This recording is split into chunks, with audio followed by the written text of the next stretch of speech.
me olvidé poner el ojito, así que vamos a dar este jueves de estimaciones y diseño nos tocaría. Ok.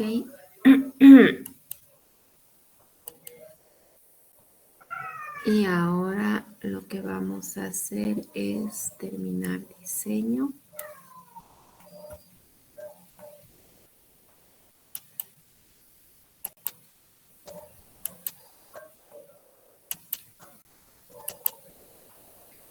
Y bueno, me gustaría saber si se oye bien.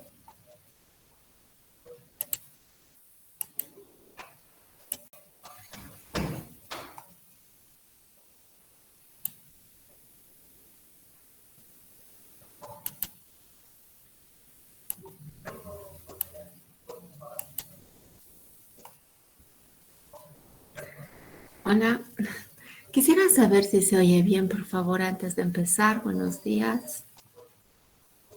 Buenos días, Lizzy, sí se escucha. Ya, muy bien, gracias. Entonces ahora vamos a ver diseño de la interfaz de usuario.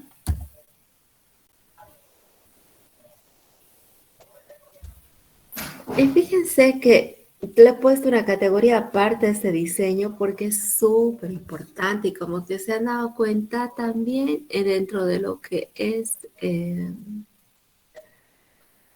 la revisión de sus historias y demás, es importante la coherencia, los colores, el buen uso y demás de su interfaz de usuario. ¿Ya? Entonces, bueno, ¿es por qué? Porque es el medio de comunicación entre sus usuarios y el sistema. Y si este medio no es el adecuado, pues es muy probable que el sistema no sea usado.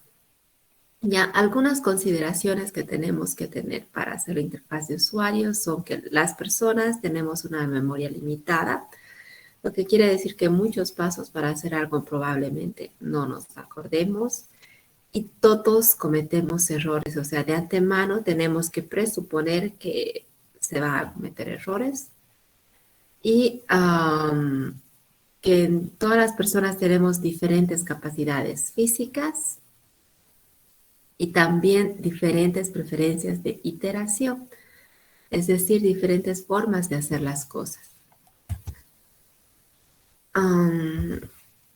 Bueno, otras consideraciones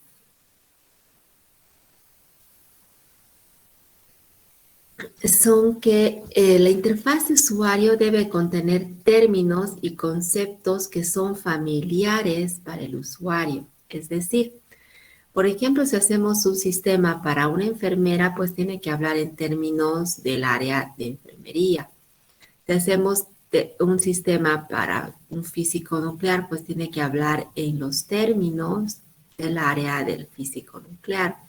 Si hacemos un sistema para niños, lo propio para ancianos, para jóvenes y demás. Entonces tiene que hablar el lenguaje. Ahora fíjense algo que parece tan obvio y no es así.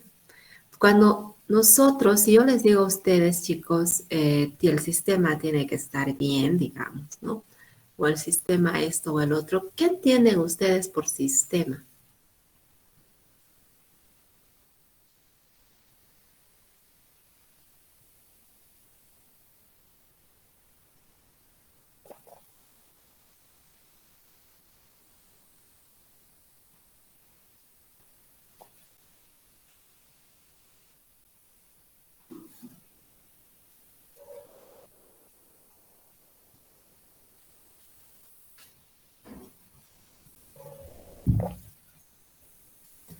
Cuando yo le hablo de sistema, ¿qué entienden ustedes por sistema?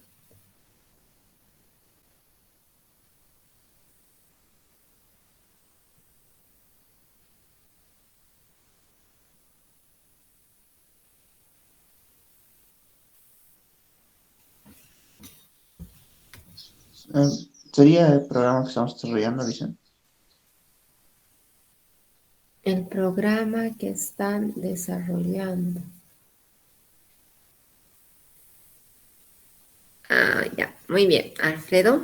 Punto para Alfredo. ¿Alguien más?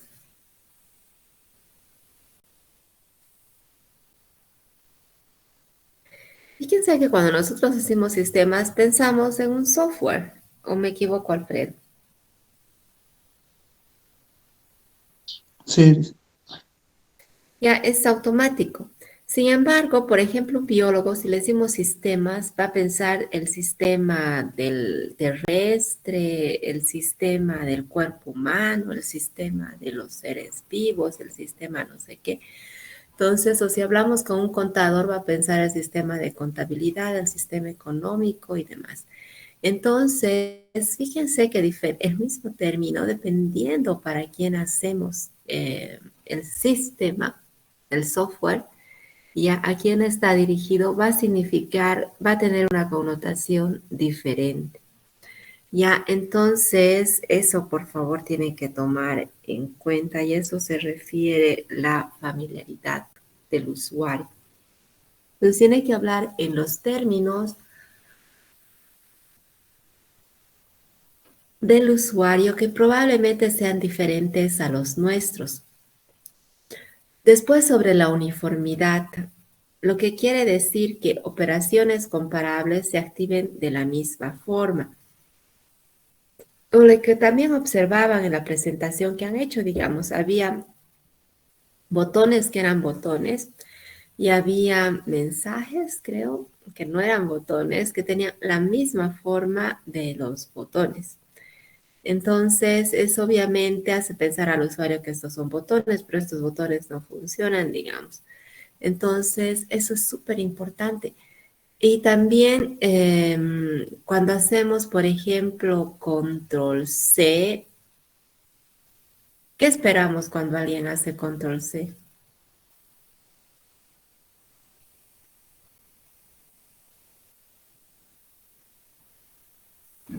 Copiar algo. Exactamente. Entonces tampoco vamos a cambiar ese tipo de cosas en nuestra interfaz. Sí, ya estamos, o sea, sabemos que control C es copiar y demás. Vamos a utilizar eso mismo para copiar en todo, porque si de repente en vez de copiar hace crear o cualquier otra cosa, para el usuario va a ser un shock, digamos. Entonces no va a estar mm, se utilizan el rojo en una parte de su programa para decir peligro y en otra parte de su programa para decir caliente. Tampoco hay uniformidad. Entonces, si utilizan el rojo para decir peligro, en todo el programa debería significar peligro o este tipo de botones o esta forma de presentar las cosas. A eso se refiere la uniformidad, ¿ya? Sobre la mínima sorpresa, fíjense que desde que nacemos nosotros nos hacemos una idea de lo que es el mundo, ya dependiendo de las interacciones que tenemos con ese mundo, obviamente. Entonces, y también nosotros nos hacemos un modelo de las personas y cuando una persona no actúa dentro de ese modelo que nosotros hemos definido, ya o que tenemos en nuestra cabeza de esa persona del mundo, decimos, ¿qué te ha pasado así? ¿No? ¿Eres tú? Pucha, no eres tú así. ¿Por qué? Porque tenemos un modelo de lo que es la persona, tenemos un modelo de lo que es el mundo. Eso no quiere decir que sea cierto nuestro modelo, ya, pero es una forma que tenemos de aprender más rápido y de hacer. Entonces aprendemos algo y lo generalizamos. Cuando nosotros digamos en el sistema lo mismo, cuando aprendemos un sistema decimos, ah, ya esto funciona así, así, ya está. Y de repente que el sistema actúe fuera del modelo que hemos hecho, el usuario se siente confundido. Y a mí me ha pasado en el DaVinci, que era el antiguo sistema para pasar facturas, que yo les cuento que me pasó más de una vez. Guardaba, después recuperaba mi archivo y no estaba lo que he guardado. Pero sí he guardado, no puede ser que no haya guardado. Y yo no sé, y me pasaba horas pasando facturas, como ahora, digamos, me tardo como toda una tarde pasando facturas. Entonces, otra vez tenía que volver a hacer, así que raro, está donde lo he dejado al principio, bla, bla. Bueno, hasta que pasé segunda, tercera y después me di cuenta que cuando yo, o sea, normalmente recuperaba el mes anterior para no copiar los datos, borraba las facturas y empezaba a hacer. Lo que hacía este sistema Cachafaz del DaVinci era que cuando ponía a grabar, o sea, agarraba, guardaba con el nombre del mes nuevo, digamos, y ya. Entonces, y ahí se quedaba, o sea, no actualizaba más. Todo lo que hacía lo guardaba en el viejo sistema, o sea, en el primer archivo que he recuperado cuando decía guardar, control G, se guardaba en el antiguo, no en el nuevo, que le había dado un nuevo nombre. Entonces era un bug, pero yo renegaba y pensaba que era yo, pensé que ha pasado, que me había olvidado, pero no puede ser, que después era todo un misterio. Entonces, esa es una sorpresa cuando el sistema actúa fuera de lo que estamos acostumbrados, fuera de lo que está establecido del modelo mental que tenemos, no está bien. ¿Ya? Entonces hay que hacer modelos que sean coherentes, consistentes a todo lo largo de la interfaz de usuario. Después, sobre la recuperabilidad, se refiere básicamente al deshacer y al rehacer, al undo, ¿ya? Y claro, hemos dicho que vamos a asumir que todos cometemos errores, así que nos permita deshacer realmente es una maravilla. A mí me pasó, por ejemplo, el otro día con esto de la banca electrónica, que le pasé 70 bolivianos a una amiga sin querer, que le tenía que pasar a otra.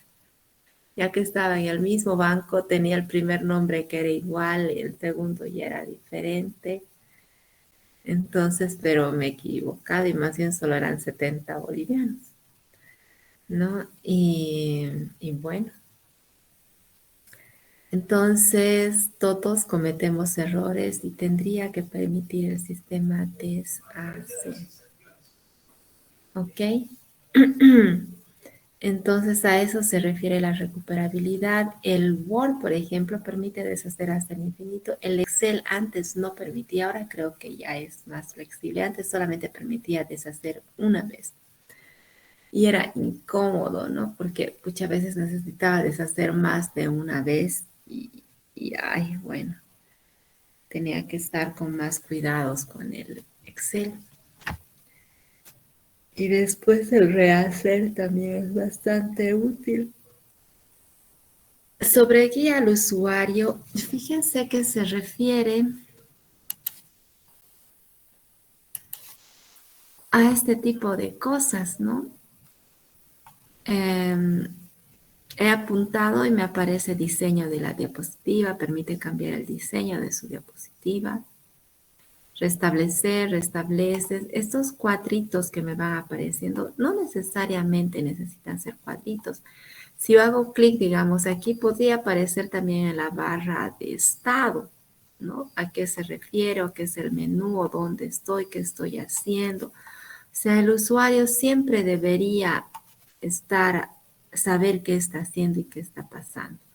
Entonces, fíjense que cuando ocurren errores, la interfaz debe proporcionar retroalimentación significativa y características de ayuda sensible al contexto.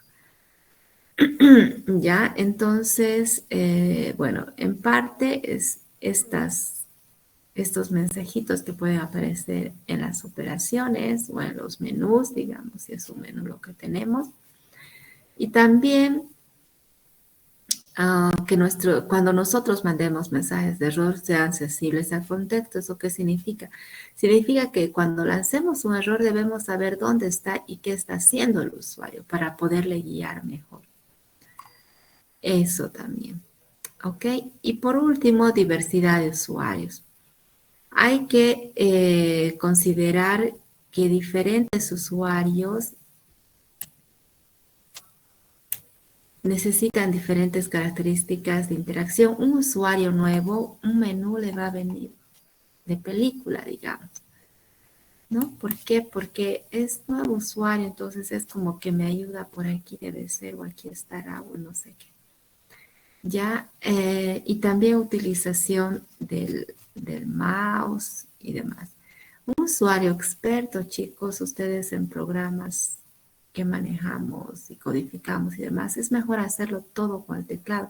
Y es muy probable que tengamos muchos comandos ya en nuestra cabeza. Entonces, es bueno también tener este lenguaje, pero eso es para un experto. ¿Y por qué? Porque como somos expertos, ya están en nuestra cabeza los comandos. Yo no tengo que decir, qué comando es, ayuda y demás, porque ya está. Lo único que tengo que hacer es teclear. Uno pierde tiempo entre ir del mouse al teclado. Entonces, normalmente los usuarios expertos prefieren un lenguaje de comando. Los usuarios nuevos prefieren menos. Para los usuarios expertos se necesitan mensajes cortos que le guíen. Para un usuario, a un nuevo usuario, si ocurre un error, necesita que esté detallado. ¿Ya? Y cuando aprendemos un lenguaje de programación, ni sabemos por qué ha pasado ese error. Y a veces está en una línea y el error está en otra. Nos apunta una línea y está en otra y necesitamos más información.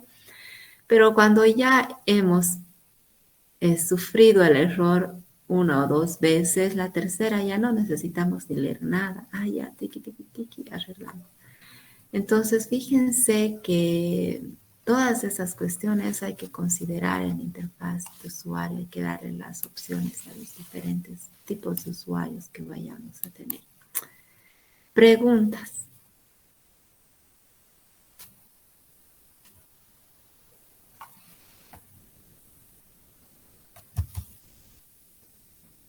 Sobre el color.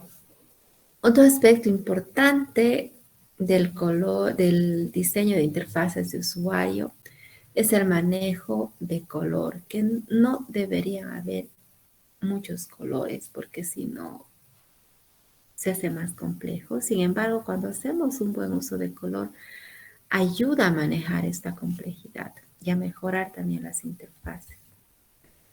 Ya, entonces dice, la paleta de colores de una interfaz debería tener máximo 10 colores, contando los 4 semánticos, color principal, color acento, colores semánticos de información, alerta, éxito y aviso, y 4 colores neutros que se obtienen del primario.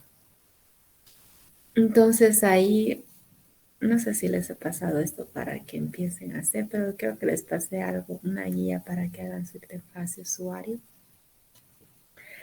¿Por qué? Porque realmente es un aspecto importante de un sistema, ¿ya? Y el manejo de colores también, no debemos poner colores muy chillones.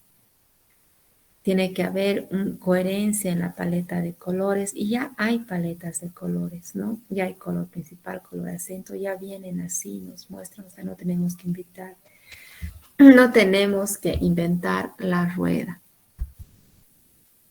Entonces, fíjense que dice limitar el uso de colores máximo a 4 en una ventana y a 7 en toda la interfaz de usuario.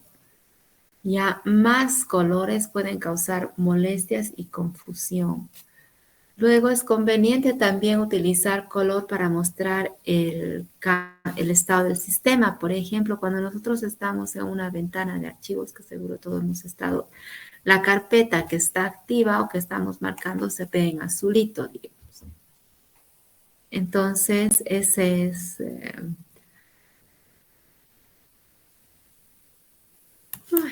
es un ejemplo, digamos, ¿no? Código de colores para dar apoyo a los usuarios que tratan de identificar o descubrir instancias anómalas. Entonces, es bueno también utilizar código de colores, o sea, al tiro el usuario se puede dar cuenta si va por buen camino que está pasando, sería algo raro. Utilizar código de colores de forma consistente y uniforme también es importante, ¿ya? No para muchas cosas, sino para algo específico y que sea importante para el usuario. Luego, también hay que ser cuidadosos a la mezcla, la combinación de colores Y nos aconseja no utilizar, por ejemplo, el rojo y el azul al mismo tiempo, porque nuestro cerebro no se puede concentrar en ambos al mismo tiempo. Entonces, pobre de los wilstermannistas.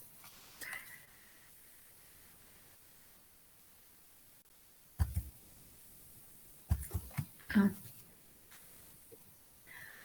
Si tienen alguna consulta, me dicen, por favor.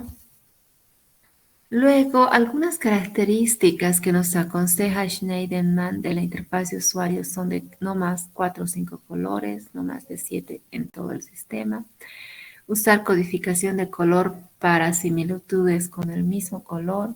Dar al usuario el color de la codificación, el control, mejor dicho, de la codificación de colores, como ahorita nos permite el Windows y todos estos programas, que podemos cambiar toda la paleta de colores. Usa cambio de colores para mostrar un cambio en el estado del sistema. Algunas veces usar gráficos es mejor que usar colores. Es conveniente, me he saltado las 5 y las 6. La codificación de colores tiene que ser en forma consistente. Tenemos que ser cuidadosos con la combinación de colores. Y la 4, que también me he saltado, es que nos aconseja que nuestra presentación sea monocromática y luego recién añadir color. Ok, entonces, bueno, eso lo he sacado de Schneiderman. Un conjunto de líneas guía para el efectivo uso del color usuario.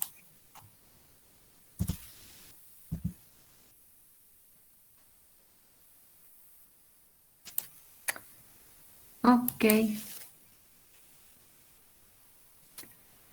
Vamos a ver algunos ejemplos. Sí. Entonces, por ejemplo, aquí podemos ver colores que no causan resistencia al usuario. Y también podemos ver que hay menos de 5 colores en total, en todita la ventana. Y la parte esta de aquí está resaltada. Tenemos un cambio de color para diferentes estados. Esta es la parte activa, la parte derecha. La parte izquierda es la inactiva, o sea, el tiro, digamos, ¿no? Y algunos tipos de interfaz de usuario que existen son de manipulación directa, de selección de menús, de formularios, de comandos y de lenguaje natural. De manipulación directa, aquí está un ejemplito. Ya se dicen a estos, por ejemplo, un graficador, donde de acuerdo a lo que vamos haciendo nos va apareciendo sobre la marcha. Ahorita podemos decir que el Word es de manipulación directa. Por ejemplo, el Word Perfect, el primero que apareció, teníamos que poner negrita y me aparecía el tag de negrita antes y el tag de negrita después, como cuando programamos HTML. Ya, así era el Word Perfect antes. Entonces, en cambio ahora nos aparece al tiro lo que nosotros estamos haciendo, nos aparece en la pantalla y lo mismo, por ejemplo, aquí que estamos en diseño 3D y nos va apareciendo todo lo que vamos haciendo en la pantalla, digamos, ¿no? Eso se llama manipulación directa. O sea, lo que hacemos aparece inmediatamente reflejado. Selección de menús, todos conocemos. Llenado de formularios. Y bueno, este es un ejemplo burdo, pero todos los formularios de llenado de datos son llenados de formularios. Y lenguaje de comandos, que también todos hemos utilizado. El ejemplo que estamos utilizando. Claro, al principio uno no se acuerda de los comandos, pero después de tanto hacer ya los tenemos en nuestra cabeza. Entonces es más fácil para nosotros utilizar los comandos que estar utilizando una interfaz o un menú. Y para lenguaje natural, bueno, los buscadores son lenguaje natural. Ahora había una pantalla más aquí antes de esto. Creo que lo voy a poner al final para que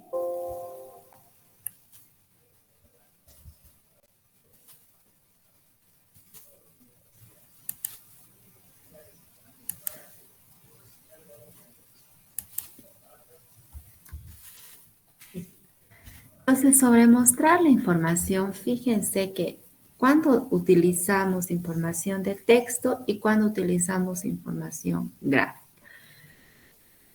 Utilizamos texto cuando necesitamos poner datos y estos datos sean precisos y no es información cambiante. Ya, ahora cuando los datos cambian, no es tan importante que sea exacto, preciso la información que presentemos. Ya, o cuando las relaciones entre estos datos son más importantes que su precisión, pues es mejor utilizar información gráfica. O sea, esto no quiere decir que no tenga que ser exacto los gráficos, sino que obviamente ver un número versus ver un gráfico no nos va a dar precisión, pero sí nos va a dar una idea de qué está pasando. Las ventajas de utilizar información de texto es que ocupan poco espacio en pantalla, también que no necesito muchos recursos computacionales, es exacto y preciso. Sobre la información gráfica es más representativa y permite comparaciones y permite también que al tiro nos demos cuenta que algo raro está ocurriendo. Y bueno, eso.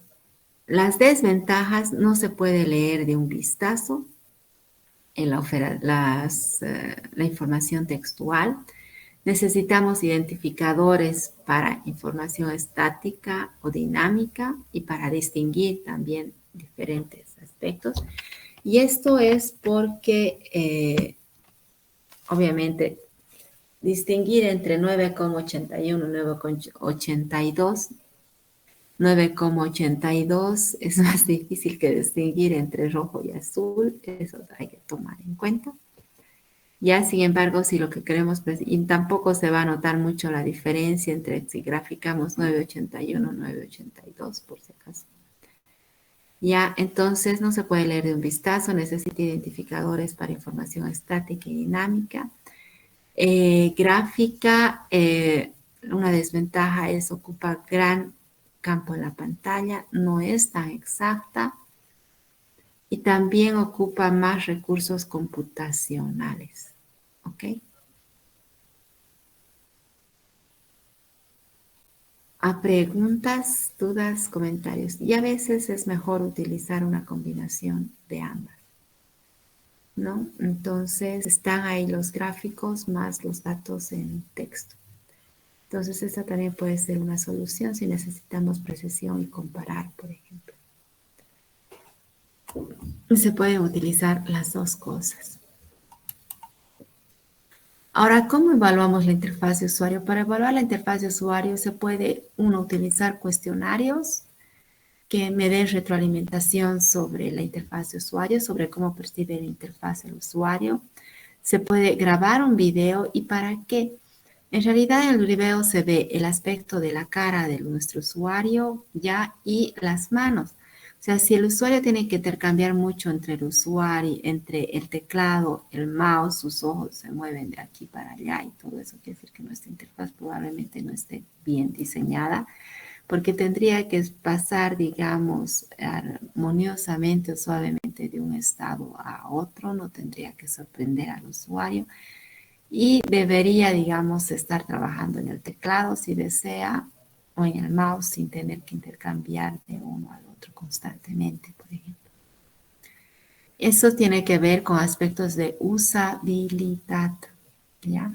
No hemos visto. Que sea usado no significa que normalmente se confunde cuando decimos que nuestro sistema tiene que ser usado, no nos referimos a la usabilidad. Lo que acabo de explicar ahora sí se refiere a la usabilidad, es la facilidad de uso del sistema, ¿no? Que implica que precisamente que el iterar entre el teclado y el mouse debe ser algo natural. A propósito, adrede también que la interfaz sea amable, es decir, que los ojitos de nuestro usuario no tengan que estar cambiando mucho. moviéndose mucho ni muy rápido y demás, que no canse al usuario. También podemos incluir código que recolecte información, como que, por ejemplo, que cada vez que el usuario, cada vez que lancemos un error, podríamos apuntar, o sea, nuestro sistema podría guardar error número tantos, para tener un recuento de dónde son los lugares donde el usuario comete más errores, ¿no? Y que hacer cambios. Y por último, añadir un botón para que permita hacer comentarios sobre la interfaz a nuestro usuario. Entonces, estas son 4 diferentes formas, por ejemplo, en las que podemos evaluar nuestra interfaz de usuario. Y en todos sistemas siempre, siempre, siempre es importante la interfaz de usuario. Preguntas hasta aquí. Es todo lo que vamos a ver sobre interfaz de usuario. Vamos a terminar ahora esto. Ya no nos falta mucho. Bueno, 10 diapositivas más que yo creo que acabamos. Ok, ayuda del sistema. Ahí hay que diferenciar cuando el usuario nos pide ayúdame, trancado, necesito auxilio, no puedo. Y lo que tiene que ver con la ayuda del sistema, fíjense que son los mensajes producidos por el sistema en respuesta a las acciones del usuario. Esa es parte de la ayuda. El sistema de ayuda incorporada al sistema, es decir, lo que viene con el sistema o esa guía al usuario también que hemos planteado, y la documentación suministrada con el sistema, que se refiere a los papeles también, al manual de usuario en papeles. Nuestro manual de usuario que viene con el sistema no debería ser igual al manual de usuario escrito. Ya vamos a ver por qué. Entonces ahora vamos a ver lo primero. La ayuda debe estructurarse de tal forma de no saturar de información al usuario. Y el manual de usuario versus ayuda al sistema no forma parte del diseño de la interfaz de usuario. ¿Ya? Y normalmente estos manuales de usuario o escritos proveen información más detallada acerca del funcionamiento y se estructuran de manera que sean utilizados por cualquier usuario. Además que hay que tomar en cuenta, no sé si tengo aquí, no tengo. Hay que tomar en cuenta que el usuario puede leer más en papel que en la computadora. Entonces, desde el tamaño de letra en la computadora tendría que ser más grande. Tendría que presentar poca información y que sea relevante para el usuario. Tendría que permitir ampliar esa información, obviamente. Ya de ahí que el diseño de la ayuda incorporada con el sistema e interactiva, además, no debe ser la misma que el manual de usuario. Ya la ayuda del sistema forma parte del diseño de la interfaz de usuario, ya que provee información acerca de las acciones de los componentes de la interfaz de usuario y no deben ser lo mismo. Sobre los mensajes de error del sistema, que era lo primero que vimos en el diseño de la ayuda, uno, deben ser concisos, amables, consistentes, constructivos, no ser insultantes, ni irritantes, ni sonidos molestos. Yo me acuerdo que cuando me equivocaba, cuando programaba, estaba aprendiendo a programar. Antes no teníamos computadoras la mayoría de las personas, así que íbamos al laboratorio, especialmente primer, segundo semestre, a hacer nuestros programas y nuestras tareas de programación. Y pues sonaba tu, cuando nos equivocábamos. Y obviamente, cállate.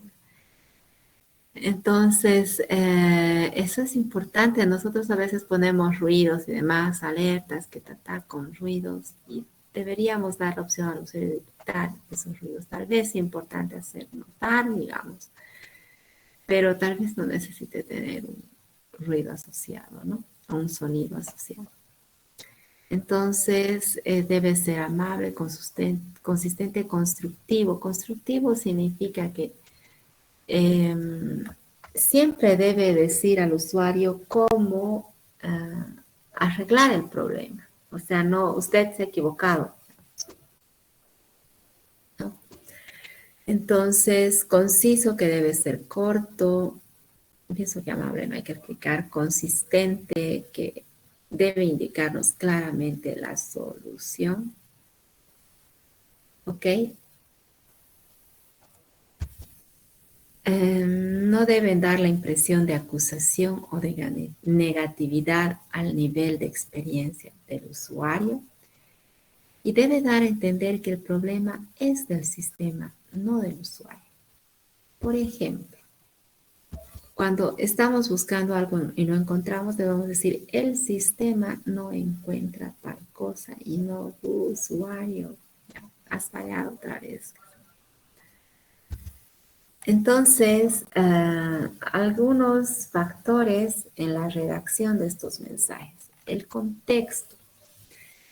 Dice, los mensajes deben reflejar el contexto del usuario. Ya habíamos hablado de eso, ¿no?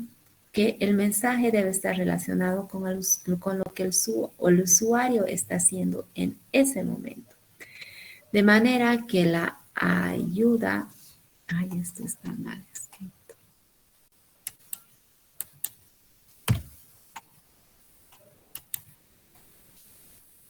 De manera que la ayuda que llegue sea relativa a lo que está haciendo en ese momento el usuario, entonces le pueda guiar mejor. ¿Ya? Es decir, debe estar relacionado con lo que el usuario está haciendo en ese momento. Experiencia. Algo que hay que tomar en cuenta es que cuanto más experiencia el usuario tenga, no necesita grandes mensajes porque lo más probable es que a la tercera ya sepa de qué se trata y pasarle mucha información es molesto, entonces debe ser conciso nuestro mensaje. Ahora, lo más probable es que un usuario nuevo necesite más información, entonces debe dar también la opción. Además de ser conciso, debe dar la opción nuestro mensaje de error de ampliar esta información. ¿Ya? Entonces, fíjense que hay que tomar en cuenta todo esto. Nivel de habilidad. Los mensajes deben adaptarse a las habilidades, experiencia del usuario y deben utilizar la terminología del usuario. Por ejemplo, nosotros estamos muy acostumbrados a utilizar terminología informática, entonces identificador o código, no sé qué. El usuario es muy probablemente que no entienda a qué se refiere. Ya, o máscara, qué sé yo, cualquier cosa que le lancemos no va a entender. O a veces nos aparece error X, Y, Z, A, V, que solo Dios sabe qué significará. Entonces, es conveniente hablar el lenguaje del usuario. Y el estilo debe ser, como ya habíamos visto, ¿no? Positivos, modo activo, no insultantes, no tratar de ser graciosos, mejor sin sonidos y demás. Y la cultura. Cuando nosotros hacemos un sistema en general, no solamente para los mensajes, es importante que estemos empapados de la cultura del país en el que vamos a hacer. Algo que es aceptable en Argentina, por ejemplo, es inaceptable para nosotros. Los argentinos son bien mal hablados. Y por ejemplo, en la Argentina es normal si ven hasta los programas la gente se interrumpe. No deja que uno termine de hablar. Agarra y el otro ya está hablando y todos hablan al mismo tiempo. Aquí no somos tanto así. Entonces, hay muchas cosas que son aceptables en una cultura y que son inaceptables en otra. Entonces, hay que también tener en cuenta la cultura y quién está dirigido a nuestro sistema. Obviamente, cuanto más neutro sea, mejor. Y aquí vemos un ejemplo de lo que normalmente hacemos y de lo que deberíamos hacer. No digamos, estamos en un hospital y la enfermera ha cometido un error en el nombre del paciente. Entonces no lo encuentra y fíjense que nos sale error número 27, que solo Dios sabe qué significa, ¿no? Y tampoco me importa. Identificador de paciente no válido. O sea, para empezar, aquí está dando, oye, has cometido un error. Error así. Aceptar, cancelar. Y no me da opciones tampoco para poder recuperarme del error. Versus el que tenemos a la izquierda, espero que se muestre a la izquierda también en su pantallita.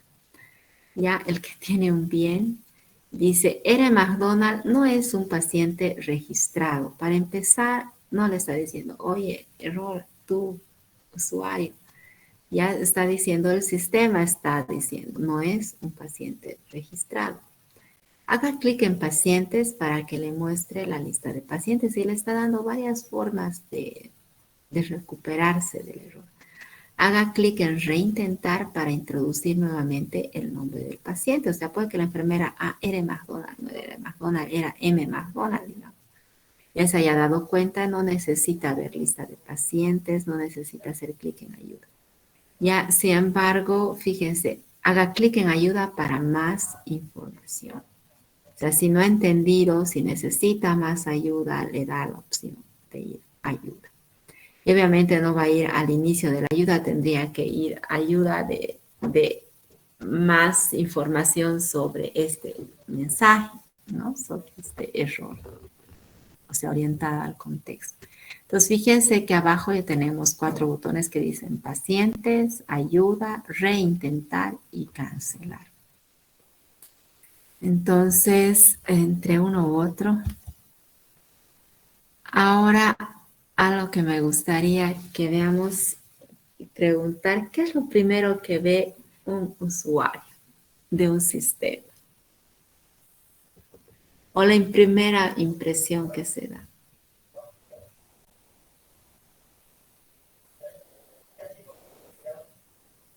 Los colores, Inge.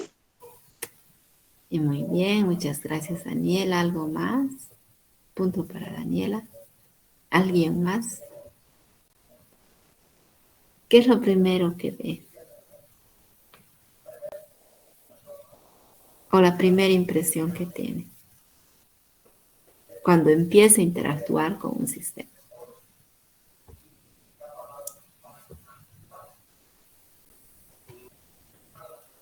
Fíjense que cuando nosotros empezamos a utilizar algo nuevo, lo primero que experimentamos, o sea, nos equivocamos.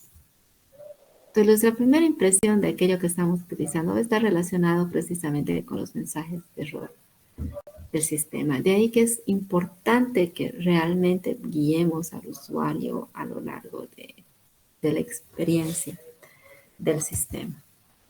¿Ok?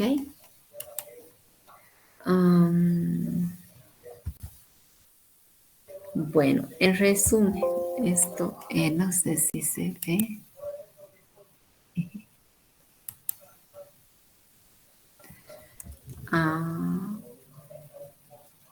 Pues no se ve. Ajá.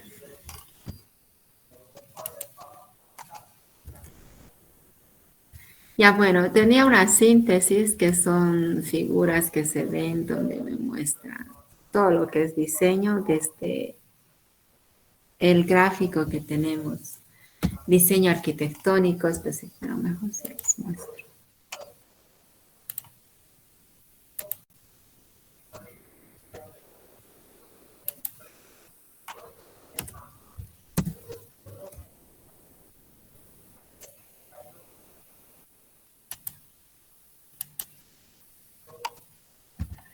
Primero, ya, en síntesis.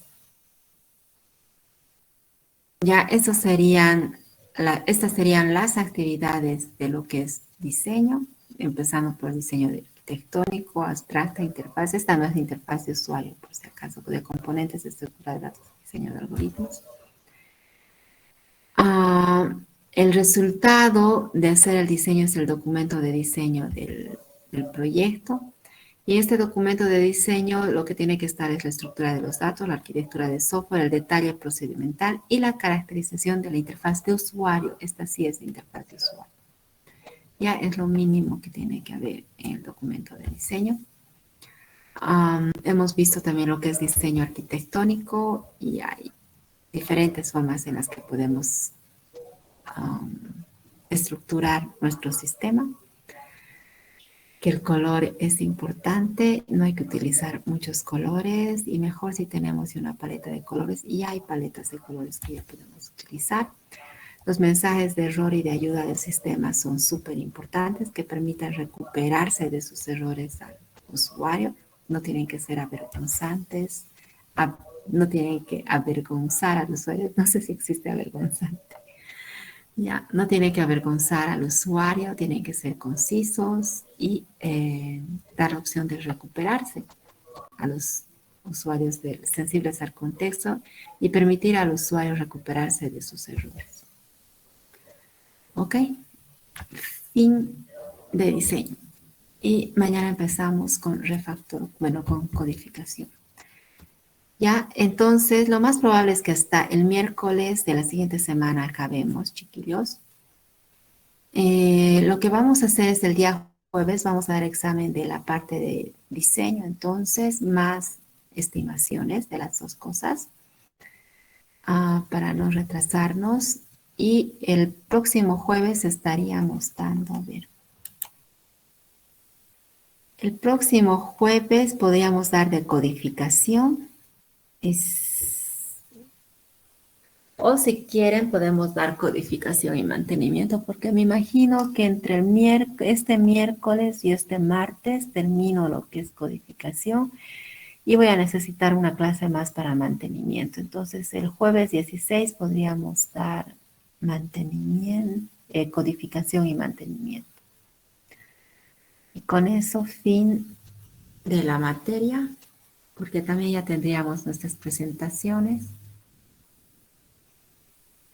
En nuestros sprint reviews vamos a quedar cuando el día y hora para hacer esto.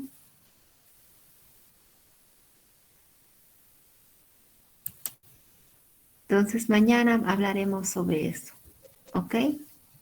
Si prefieren dar la siguiente semana su test o prefieren para la subsiguiente semana, depende de usted. ¿Alguna pregunta?